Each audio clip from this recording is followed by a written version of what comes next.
We want to give you a glimpse into the story that is Alpha Delta Pi.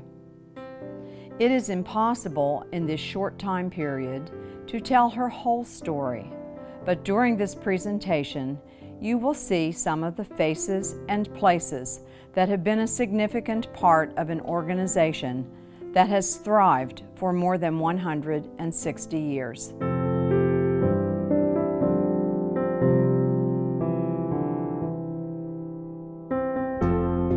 It is unlikely that anyone here today left for college in a horse-drawn carriage or left knowing that they would not be home again for a year or more. Yet, that is exactly the way our 6 founders left for Weslevan. You know, it never ceases to amaze and inspire me when I think about Eugenia Tucker, Sophronia Woodruff, Octavia Andrew, Mary Glass, Ella Pierce, and Elizabeth Williams. In 1851, these young women were teenagers. They were away from home for the very first time. And not only were they away from home, they were at college. And in those days, college was not an approved activity for young women. It was believed that they didn't need an education. But our founders, wise beyond their years, wanted an education. They wanted to learn and expand their minds. And not only their minds, but they wanted to enrich their souls. They recognized the importance of that connection. And so they founded the Adelphean Society. And today, that society is Alpha Delta Pi. What incredible leadership. And I would like to quote from the speech, the keynote speech that I made at the leadership conference in 1986. In the beginning of this quote, I refer to young women. And the young women that I'm speaking of are our founders. But I have a message that I'm sending to the current leadership of the sorority. So I will quote from that speech at this time. Life for these young women was hard. In 1851, it was unusual for women to even attend college, not to mention having the courage to organize a secret society. It is my hope that this leadership conference and the returning to our roots in Georgia will give you a sense of where we have come from to help you, our leaders, determine where we are going. In your hands are the sacred trusts of Alpha Delta Pi, and it is my prayer that you will be true to this trust and use your experience to perpetuate our beloved sorority. On our journey today, we will visit sites in Macon, Georgia that are part of the history and heritage of Alpha Delta Pi. The Cannonball House with the Adelphean Parlor, Rose Hill Cemetery and the gravesite of Eugenia Tucker Fitzgerald, and Wesleyan College and the many items on that campus that commemorate our rich history. The Adelphean Bench, the Memorial Fountain and Lion statues, the bronze plaque honoring our founders, and the entry gates presented jointly with Phi Mu, commemorating our 150th anniversaries. Well, I was lucky enough to preside over our convention for our 150-year celebration of Alpha Delta Pi. And in preparation for that, that convention, we had a committee that prepared for that convention for 10 years out. And so there was a lot of preparation put into it. And so I also put a lot of preparation into my keynote speech for that convention. Before that convention, I read every correspondence that we had from all of our founders. I read every speech that we had in file from all the past presidents that had ever served before me. And so I read all those and took all that in and internalized it. And so this is a quote that's from that speech. Of all the things that can motivate people, the pursuit of excellence in the form of high standards is one of the most effective and one of the least used in our world today. The lives that shaped our past continue to shape our future by the values that they instilled in us. Their passion continues today. It lives within us. An organization succeeds not because it is big or because it is long established, but because there are people in it who live it, sleep it, dream it, and build future plans for it. I love our history. I read it and study it often. It helps me understand who and what we are today. I think the speech I would like to quote for is the speech I gave at convention in 2009, in which I shared the successes and the challenges that ADPI were experiencing during that time. In the midst of uncertain times, we are experiencing unprecedented growth. During the past 2 years, we have colonized 8 chapters on prestigious universities. In today's world, this is quite an accomplishment. While we celebrate this tremendous success, Alpha Delta Pi and NPC groups are facing serious challenges that threaten our very existence. Over the past 2 years, 11 of our NPC colleagues have closed or suspended chapters for bad decisions or deplorable behavior by its members. Alpha Delta Pi chapters are not immune. Over the past 2 years, many of our chapters have ended up on probation for policy violations.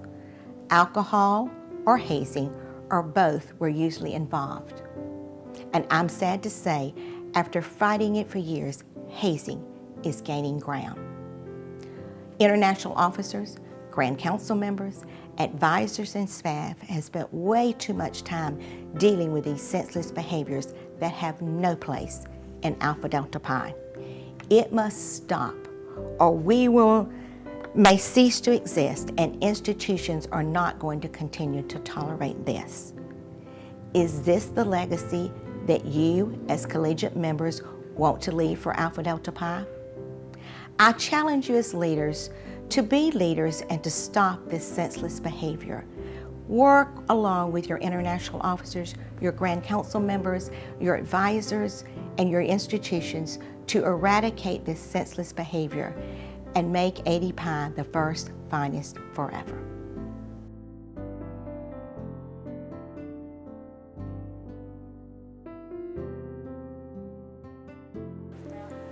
I'd like to share a quote from my keynote address at the 2005 convention.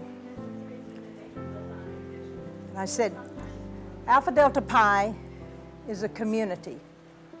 And within our large community, we have many small communities, from collegiate chapters to Grand Council, and all the committees and task force in between. Because we're all members of at least one of these Alpha Delta Pi communities, we're called upon to be strong, to use our strengths to make the communities for which we are responsible places where our members feel like doing what is right. Places where those strong virtues which make up a person's character are supported and have a chance to grow. Everything we are affects all facets of our life. We can't talk about high ideals and values at an ADPI event and live differently when we return home. Probably my first one at Culver and really I didn't do this alone. My council was working a little bit about what could be kind of a tagline or something that was important, and it came out in the Culver, which really was my first opportunity. And what I said was, it began as the first, keep it the finest. It did not have that connotation of first, finest, and forever at that point. And it was our challenge that with kind of a new set of officers, that if sorority was going to be important in their lives, they were all a part of keeping it fine.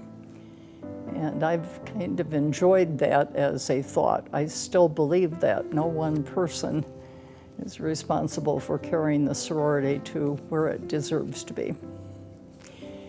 Would you like to hear what I said at the last convention as I left? it just happened that Sally Ride was an astronaut at that particular convention, and our balcony looked over the north shore of Florida, and we saw Sally Ride take off. And so I added this to my convention speech. While we were in convention, the first woman astronaut, Sally Ride, herself a member of an NPC sorority, is in space. The possibilities for women have stretched, and Alpha Delta Pi must reach out to the future too. Tomorrow's words will serve us best if we retain sisterhood as first and finest. Alpha Delta Pi will grow, and the future is exciting. Alpha Delta Pi has such a strong history around women's leadership.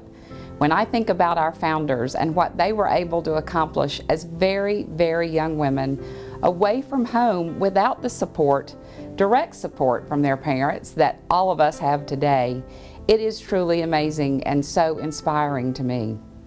We had young women who had a vision that 160 plus years later is still going strong and giving us so much opportunity to develop women leaders in all of our chapters, as well as continue the leadership development as we become alumni. If you really think about how leadership's changed over the years, leaders used to tell us what to do, and we used to do that without asking too many questions. Society's evolved, and today it's important for us to help our young women understand why they're being asked to do certain things. So the leadership capabilities have really changed. It isn't just about the positions that you hold in organizations, but it's also about our ability to inspire, motivate, and engage. And women are certainly exceptional storytellers, so we should be able to do all of those things. It isn't enough anymore to be an organizational position, but you have to have the charisma, you have to have the referent or the experience, and the expert power to help people understand the vision that you're trying to accomplish within the organization, and that they too can have the courage to follow your lead. That's going to require authenticity and transparency in leadership that we haven't always experienced. Our convention theme this summer was Alpha Delta Pi, Deep in the Heart. And if you really stop to think about that, how can you hold something deep in your heart and not let that come through as authentic and passionate areas of your life? I loved the theme because I personally know that Alpha Delta Pi has been deep in my heart for many, many years. And I know if you're watching this video that you hold Alpha Delta Pi deep in your heart as well, and you are going to have an experience that enriches your life and makes you a much more capable leader for our young women in the future.